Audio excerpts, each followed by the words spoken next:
Weekend ആകുമ്പോഴേക്ക് മനസ്സിന് വല്ലാത്തൊരു സന്തോഷവും സമാധാനമൊക്കെ ആയിരിക്കും കേട്ടോ. ആ ഒരു ബിസി ആയിട്ടുള്ള വീക്ക് ഡേയ്സ് ഒക്കെ കഴിഞ്ഞിട്ട് ഒരു ഓഫ് കിട്ടുന്ന സമയം അത് പറഞ്ഞറിയിക്കാൻ പറ്റില്ല കേട്ടോ. ചിലപ്പോൾ ഓഫീസിലൊക്കെ പോകുന്നവരാണെങ്കിൽ, വർക്ക് ചെയ്യുന്നവരാണെങ്കിൽ ശരിക്കും അത് മനസ്സിലാവും. അല്ലെങ്കിൽ കുട്ടികളൊക്കെ സ്കൂളിൽ പോകുന്നവരാണെങ്കിലും അത് ചെറുതായിട്ടൊന്ന് റിലേറ്റ് ചെയ്യാനായിട്ട് പറ്റും കേട്ടോ. ആ ഒരു വീക്കെൻഡായി നമുക്ക് ഇഷ്ടമുള്ള സമയത്ത് എഴുന്നേക്കാം, ഒന്നും ചെയ്യാതെ നമുക്ക് വെറുതെ അങ്ങിരിക്കാം. എനിക്ക് ഈ വീക്കെൻഡിൽ ഓഫ് കിട്ടുന്ന സമയത്തൊക്കെ എനിക്ക് ചെയ്യാൻ ഏറ്റവും ഇഷ്ടമുള്ള കാര്യമാണ് കേട്ടോ. എൻ്റെ സോഫയിൽ വെറുതെ ഒരു കമ്പിളിയൊക്കെ പുതച്ച് ഒന്നും ചെയ്യാതെ, അല്ലെങ്കിൽ പഴയ ഏതെങ്കിലുമൊക്കെ ഫിലിമൊക്കെ കണ്ട് അങ്ങനെ അങ്ങിരിക്കുക എന്നുള്ളത്. അപ്പോൾ ഇന്ന് എനിക്ക് അങ്ങനെ ഇരിക്കാൻ പറ്റില്ല, കാരണം നമ്മൾ ഫ്രണ്ട്സൊക്കെ ആയിട്ട് ഒന്ന് പുറത്ത് പോവുകയാണ് കേട്ടോ. ഞാൻ എപ്പോഴും ഏട്ടനും പാറും ഒക്കെ എഴുന്നേൽക്കുന്നതിന് ഒരു അരമണിക്കൂർ മുമ്പെങ്കിലും എഴുന്നേൽക്കാനായിട്ട് ശ്രമിക്കാറുണ്ട് കേട്ടോ. എപ്പോഴൊന്നും പറ്റുന്നില്ലെങ്കിലും അങ്ങനെ എഴുന്നേറ്റ് എനിക്ക് കുറച്ച് സമയം എൻ്റേതായിട്ടൊരു തിരക്കൊന്നുമില്ലാതെ മാറ്റി വെക്കുകയാണെങ്കിൽ ആ ഒരു ദിവസം മുഴുവൻ ആ ഒരു പോസിറ്റീവ് വൈബ് എനിക്ക് കിട്ടാറുണ്ട് കേട്ടോ. അതുപോലെ എപ്പോഴും തിരക്ക് പിടിച്ച് എഴുന്നേറ്റ് കാര്യങ്ങളൊക്കെ ചെയ്ത് പോകുന്ന ഒരു ദിവസമാണെങ്കിൽ അതിൻ്റേതായിട്ടുള്ളൊരു നെഗറ്റീവ് വൈബ് ആ ഒരു ദിവസത്തിന് ഉണ്ടാവാറുണ്ട്. അപ്പോൾ രാവിലെ തന്നെ എഴുന്നേറ്റ് ഓഫീസ് ഫോൺ എടുത്ത് നോക്കണ്ടെന്ന് വിചാരിക്കും, പക്ഷേ എന്നാലും എന്തെങ്കിലുമൊക്കെ മെസ്സേജ് ഗ്രൂപ്പിൽ എന്തെങ്കിലും വന്നിട്ടുണ്ടാവുമോ എന്നൊക്കെ ഇങ്ങനെ വിചാരിച്ചിങ്ങനെ ഇരിക്കും. വീട്ടിലേക്ക് ഓഫീസിലെ കാര്യം വീട്ടിലേക്കും, വീട്ടിലെ കാര്യം ഓഫീസിലേക്ക് കൊണ്ടുപോകരുത് എന്ന് പറയുന്ന ഒരാളാണ് ഞാൻ. പക്ഷേ എന്നാലും രാവിലെ ഒന്ന് ഫോൺ എടുത്ത് നോക്കിയില്ലെങ്കിൽ പിന്നെ ആ ഒരു ദിവസം മുഴുവൻ എന്തെങ്കിലുമൊക്കെ എമർജൻസി ഉണ്ടാവുമോ എന്നൊക്കെ വിചാരിച്ചൊരു ടെൻഷനാണ് കേട്ടോ. എന്തെങ്കിലുമൊക്കെ എമർജൻസി ഉണ്ടെങ്കിൽ കോള് വരും, എന്നാലും അതൊന്ന് നോക്കി ഒന്നും ഇല്ലയെന്നറിഞ്ഞ് ആ ഒരു സമാധാനത്തോടെ ഇരിക്കുന്ന ആ ഒരു ഫീല് വേറെ തന്നെയാണ്. പാറും ഏട്ടനൊക്കെ നല്ല ഉറക്കമാണ്. വീക്കെൻഡ് ആയതുകൊണ്ട് തന്നെ തോന്നുന്ന സമയത്താണ് കേട്ടോ എഴുന്നേക്കുക. ഇന്ന് പോകാനുണ്ടായതുകൊണ്ട് കുറച്ച് നേരത്തെ എഴുന്നേക്കും. അപ്പോൾ രാവിലെ തന്നെ പാറുവിനുള്ള ബ്രേക്ക്ഫാസ്റ്റ് കഞ്ഞിയും പയറുമാണ് കേട്ടോ. രാവിലെ ആണെങ്കിലും അവർക്ക് എപ്പോഴും ഇഷ്ടത്തോടെ കഴിക്കാൻ ഇഷ്ടമുള്ള, ആഗ്രഹം എന്നല്ല, ഇഷ്ടമുള്ളൊരു ഫുഡാണ്. അപ്പോൾ രാവിലെ തന്നെ വയറൊക്കെ നിറച്ച് കൊണ്ടുപോവുകയാണെങ്കിൽ എനിക്കും ഒരു സമാധാനമാണല്ലോ. അപ്പോൾ അതുണ്ടാക്കാനായിട്ട് വെച്ചിട്ടുണ്ട്. പിന്നെ എനിക്കും ഏട്ടനും ഉള്ള ബ്രേക്ക്ഫാസ്റ്റ് രാവിലെ തന്നെ ഞാനിതാ വീക്ക് ഡേയ്സിലാണ് കേട്ടോ മോസ്റ്റ് ഓഫ് ദ ഡേയ്സും ഈ ഒരു ബ്രേക്ക്ഫാസ്റ്റാണ് കഴിക്കാറുള്ളത്. അല്ലെങ്കിൽ വീക്കെൻഡിൽ എനിക്ക് ഇഷ്ടമുള്ള തോന്നുന്ന ബ്രേക്ക്ഫാസ്റ്റ് അങ്ങ് കഴിക്കലാണ്. എന്നാൽ ഇന്ന് പുറത്തൊക്കെ പോകുന്നതുകൊണ്ട് ഈസി ആയിട്ട് ഉണ്ടാക്കാൻ പറ്റുന്നതുകൊണ്ടും ഇന്നും ഓട്സും ചിയാ സീഡും ഒക്കെ സീഡ്സൊക്കെ മിക്സ് ചെയ്തിട്ടുള്ളൊരു ബ്രേക്ക്ഫാസ്റ്റാണ് കേട്ടോ ഉണ്ടാക്കുന്നത്. പിന്നെ ചെറുതായിട്ട് ഒരു വർക്കൗട്ട് ചെയ്യാമെന്ന് വിചാരിച്ചു. ഞാൻ ഈ ഒരു നാളിൽ ശരിക്കും റിയലൈസ് ചെയ്തൊരു കാര്യമാണ് കേട്ടോ. നമ്മുടെ ബോഡി എപ്പോഴും ഹെൽത്തി ആയിട്ട് വെക്കുക എന്നുള്ളതാണ് നമ്മൾ ഏറ്റവും ഇമ്പോർട്ടൻ്റ് ആയിട്ട് കരുതേണ്ട കാര്യം. കാരണം നമ്മുടെ ഹെൽത്തി ആയിട്ടുള്ളൊരു ബോഡി ഇല്ലെങ്കിൽ നമുക്ക് വേറെ എന്തുണ്ടെന്ന് പറഞ്ഞിട്ടൊരു കാര്യമില്ല. അതുകൊണ്ട് തന്നെ നമ്മൾ സമയമില്ല എന്ന് പറഞ്ഞ് എക്സ്ക്യൂസ് പറഞ്ഞ് വർക്കൗട്ടൊന്നും ചെയ്യാതിരിക്കുന്നതിനേക്കാൾ എത്രയോ നല്ലതാണ് ഒരു 5 മിനിറ്റ് ആ ഒരു ദിവസത്തിൽ 5-10 മിനിറ്റെങ്കിലും അറ്റ്ലീസ്റ്റ് വർക്കൗട്ടിന് വേണ്ടി മാറ്റി വെക്കുക എന്നുള്ളത്. പിന്നെ നമ്മളെ സ്കിൻ കെയറും പലപ്പോഴും പലരും പറയുന്നത് കേട്ടിട്ടുണ്ട്, എൻ്റെ സ്കിൻ ഇങ്ങനെയാണ്, അവളുടെ സ്കിന്ന് നോക്ക് എത്ര നല്ല ഗ്ലോയി ആണ്, ഫ്ലോലെസ് സ്കിന്നാണെന്നൊക്കെ. പക്ഷെ നമ്മളോട് ചോദിക്കേണ്ട ഒരു കാര്യമാണ്, നിങ്ങളുടെ സ്കിന്നിന് വേണ്ടിയിട്ട് എന്താണ് ചെയ്യുന്നുള്ളത്, പ്രോപ്പറായിട്ടുള്ളൊരു സ്കിൻ കെയർ ഉണ്ടോ എന്നുള്ളത്. അപ്പോൾ നിങ്ങൾ കംപ്ലൈൻറ്റ് ചെയ്യുന്നതിന് പകരം പ്രോപ്പറായിട്ടുള്ള ഒരു സ്കിൻ കെയർ റൂട്ടീനൊക്കെ ഉണ്ടാക്കുകയാണെങ്കിൽ അത് നല്ല ഹെൽപ്ഫുള്ളായിരിക്കും കേട്ടോ. ആദ്യം നമ്മൾ സ്നേഹിക്കാനായിട്ട് പഠിക്കുക എന്നുള്ളതാണ്. പിന്നെ അപ്പോഴേക്കും പാറു എഴുന്നേറ്റുണ്ട്, ബ്രഷൊക്കെ ചെയ്ത് ഏട്ടൻ അവിടെ കൊണ്ട് ഇരുത്തിയിട്ടുണ്ട്. അപ്പോൾ അവൾക്കുള്ള കഞ്ഞിയൊക്കെ കൊടുത്ത് പിന്നെ എനിക്കും ഏട്ടനുള്ള ബ്രേക്ക്ഫാസ്റ്റ് അങ്ങ് ഓട്സൊക്കെ ഇട്ടൊന്ന് ജസ്റ്റ് ലാസ്റ്റ് മിനിറ്റ് കുറച്ച് കാര്യങ്ങൾ ചെയ്യാനുണ്ടായിരുന്നു, അതൊക്കെ ഒന്ന് ചെയ്യാണ് കേട്ടോ. വീക്ക് ഡേയ്സിലൊക്കെ ഞാൻ ഈ ഒരു ബ്രേക്ക്ഫാസ്റ്റ് ഇൻക്ലൂഡ് ചെയ്യുന്നതിൻ്റെ മെയിൻ കാരണം അതുതന്നെയാണ്. രാവിലെ ആകുമ്പോൾ ഇതൊന്ന് കഴിച്ചു കഴിഞ്ഞാൽ ആ ഒരു ദിവസത്തേക്ക് വേണ്ട എൻ്റെ ആ ഒരു എന്താ പറയുക വൈറ്റമിൻസ് ആയിക്കോട്ടെ, പിന്നെ എല്ലാം ഒന്ന് കിട്ടിയ ഒരു ഫീലാണ് കേട്ടോ എനിക്ക്.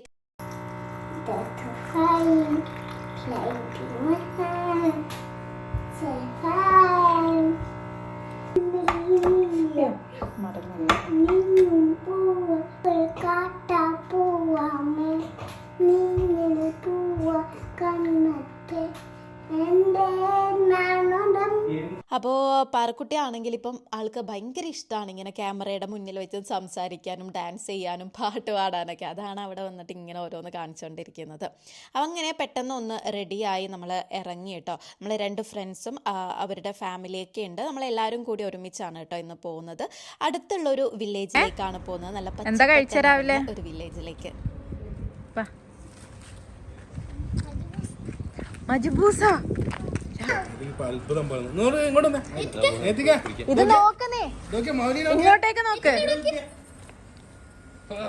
എന്റെ മേത്തേക്ക് വരുന്നു. വാവ് പറഞ്ഞേ, വാവ് എന്ന് പറ.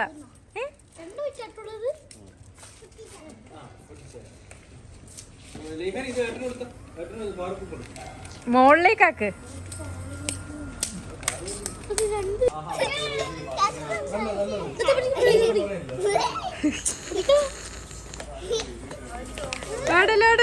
വെള്ളിയാഴ്ച ആയതുകൊണ്ട് ജുമ്മയുടെ തിരക്കാണത്. എല്ലാവരും പള്ളിയിൽ നിന്ന് നിസ്കരിച്ചിട്ടൊക്കെ ഇറങ്ങുന്ന സമയത്തുള്ള തിരക്കാണ് കേട്ടോ. പിന്നെ അത് കഴിഞ്ഞ് നമുക്ക് നല്ല ഷുവ കഴിക്കാൻ തോന്നുകയാണ് കേട്ടോ. ഒമാനിലുള്ള ഒരു സ്പെഷ്യൽ, ഇവിടത്തെക്കാരുടെ ഒരു സ്പെഷ്യൽ ഫുഡാണത് ഷുവ. എനിക്ക് ആദ്യമൊന്നും അത്ര ഇഷ്ടമായിരുന്നില്ല, പക്ഷേ ഇപ്പോൾ എനിക്ക് ഏറ്റവും ഇഷ്ടമാണ് കേട്ടോ. ആ ഒരു ഷുവയുടെ മീറ്റ് ആണെങ്കിലും പിന്നെ ആ ഒരു മന്തി റൈസിൻ്റെ കൂടെയൊക്കെ നല്ല പെർഫെക്റ്റ് കോമ്പിനേഷനാണ് കേട്ടോ. അപ്പോൾ അടുത്ത് തന്നെയുള്ള പോകുന്ന വഴിക്കുള്ള ഒരു ഷുവ കിട്ടുന്ന നല്ല ഫേമസ് ആയിട്ടുള്ള ഒരു ഹോട്ടലാണ് കേട്ടോ ഇത്. ഫുഡ് കിട്ടിയെന്ന് പറഞ്ഞാൽ കടലൊക്കെ ചിക്കനാന്ന് തോന്നല്ലേ ഇത്. പാറ എവിടേക്കാന്ന് എനിക്ക് പോകാൻ പറ്റൂല.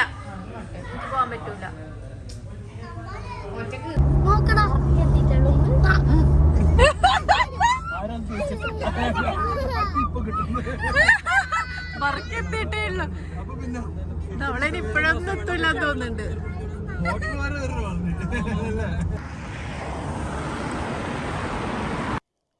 എനിക്ക് വന്ന ടൈമിൽ, ഞാൻ ഒമാനിൽ വന്ന ടൈമിൽ എനിക്ക് ഒമാൻ എന്ന് പറയുന്നത് എനിക്ക് തീരെ ഇഷ്ടമല്ലായിരുന്നു കേട്ടോ. കാരണം ഇഷ്ടമല്ല മീൻസ് എനിക്ക് ഇതിൻ്റെ ആ ഒരു ഭൂപ്രകൃതി ഉണ്ടല്ലോ, അതെനിക്ക് ഭയങ്കര ഒരു ഡിപ്രഷൻ ഉണ്ടാക്കുന്ന പോലെയാണ്.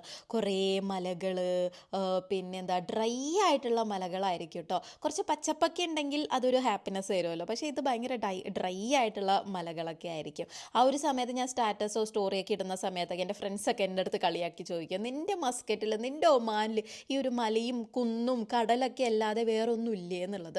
ആ സമയത്ത് ഞാനും അങ്ങനെ തന്നെയായിരുന്നു കേട്ടോ വിചാരിച്ചിട്ടുണ്ടായിരുന്നത്. കാരണം അച്ഛൻ അബുദാബിയിലായതുകൊണ്ട് തന്നെ നമ്മൾ അവിടെ അബുദാബിയിൽ ഉണ്ടായിരിക്കുന്ന സമയത്ത് എനിക്ക് അബുദാബിയോട് എന്താ പറയുക, പറഞ്ഞറിയിക്കാൻ പറ്റാത്തൊരു ഇമോഷണൽ അറ്റാച്ച്മെൻറ്റ് ഉണ്ടായിരുന്നു കേട്ടോ. ആ ഒരു സ്ഥലമാണെങ്കിലും ഒക്കെ ആയിട്ട്. പക്ഷേ ഈ ഒരു നാടിനോട് എനിക്ക് വന്ന സമയത്ത് എനിക്ക് പൊതുവേ ഡ്രൈ ആയിട്ടുള്ള സ്ഥലങ്ങൾ അത്ര ഇഷ്ടമല്ല. ഇവിടെ വന്ന സമയത്ത് മൊത്തത്തിലൊരു ഡ്രൈ ആയിരുന്നു കേട്ടോ. കുറേ കുന്ന്, മല, അതും എന്താ ഒരു പച്ചപ്പില്ലാത്തൊരു സ്ഥലങ്ങള്. മത്സരമില്ല.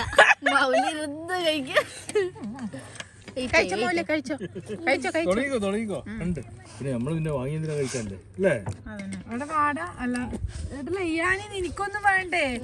പായസം വേണോ? പായസം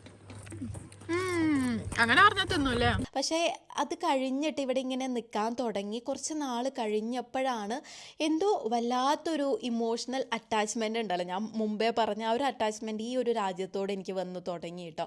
ഇവിടുത്തെ ആൾക്കാരാണെങ്കിലും പിന്നെ സിസ്റ്റം ആണെങ്കിലും എല്ലാം കൊണ്ടാണെങ്കിലും ശരിക്കും ഒരു സ്വർഗ്ഗമാണെന്ന് തന്നെ പറയാം കേട്ടോ.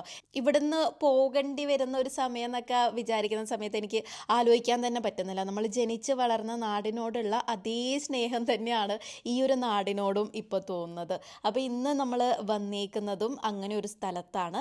ഒരു ചെറിയൊരു ഗ്രാമമാണ് കേട്ടോ. കുറച്ച് കൃഷി, മുന്തിരിയും ചോളവും ഉള്ളിയും ക്യാബേജും അങ്ങനെയുള്ള കൃഷിയൊക്കെ ചെയ്യുന്ന ഒരു ഗ്രാമമാണ്. ഞാനിതാ സ്ലോ മോഷൻ ഇങ്ങനെ വരും, എന്നാലും നീ ഇങ്ങനെ വരുവാ.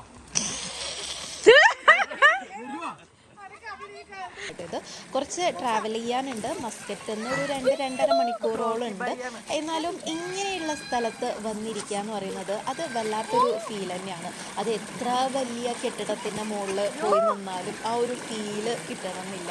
ഇങ്ങനെയൊരു എനിക്ക് എപ്പോഴും പ്രകൃതിയോടടുത്ത് നിൽക്കുന്ന സ്ഥലങ്ങളുണ്ടല്ലോ, അങ്ങനെയുള്ള സ്ഥലങ്ങളാണ് കേട്ടോ ഇഷ്ടം. അപ്പോൾ ഇന്ന് നമ്മൾ വന്നേക്കുന്നതും അങ്ങനെ ഒരു സ്ഥലത്താണ്. വീക്കെൻഡ് പൊതുവേ എനിക്ക് വീട്ടിലിരിക്കാനാണ് താല്പര്യം. ആരെങ്കിലൊക്കെ വീട്ടിലിരിക്കാനാണോ പുറത്ത് പോകാനാണോ താല്പര്യം, ഏതാണ് താല്പര്യം എന്ന് ചോദിച്ചാൽ എനിക്ക് ഒട്ടും ഡൗട്ടില്ലാതെ പറയാൻ പറ്റുന്ന ഒരു കാര്യമാണ്, എനിക്ക് വീട്ടിലിരിക്കാനാണ് കേട്ടോ താല്പര്യം. പക്ഷേ ഇങ്ങനെയുള്ള സ്ഥലമൊക്കെ ആണെങ്കിൽ എനിക്ക് നല്ല ഇഷ്ടമാണ് കേട്ടോ പോവാനൊക്കെ. എൻ്റെ അടിയിലൊക്കെ ഉണ്ട്, കണ്ടാ മിഥുമായി കണ്ടാ?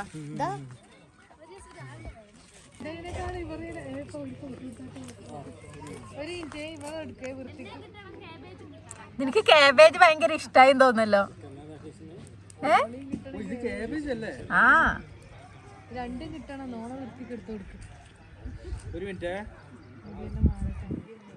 ഒന്ന് ക്യാബിൽ തൊടാം. അങ്ങനെ അത്രയ്ക്കാണ് ഇന്നത്തെ വീഡിയോ. അപ്പോൾ എൻ്റെ ഈ ഒരു ചാനലിലൂടെ ഞാൻ നിങ്ങളുമായിട്ട് ഷെയർ ചെയ്യാൻ ഉദ്ദേശിക്കുന്ന ചെറിയ ചെറിയ ഹാബിറ്റ്സ് നമ്മുടെ ലൈഫ് ഒന്നുകൂടി മെച്ചപ്പെടുത്താനായിട്ട് സഹായിക്കുന്ന എൻ്റെ ലൈഫിൽ ഞാൻ യൂസ് ചെയ്തിട്ടുള്ള ഹാബിറ്റ്സ്, പിന്നെ എന്താ പറയുക, ഒരു പ്രൊഡക്ടിവിറ്റി വീഡിയോസൊക്കെ എനിക്ക് കാണാൻ നല്ല ഇഷ്ടമാണ്.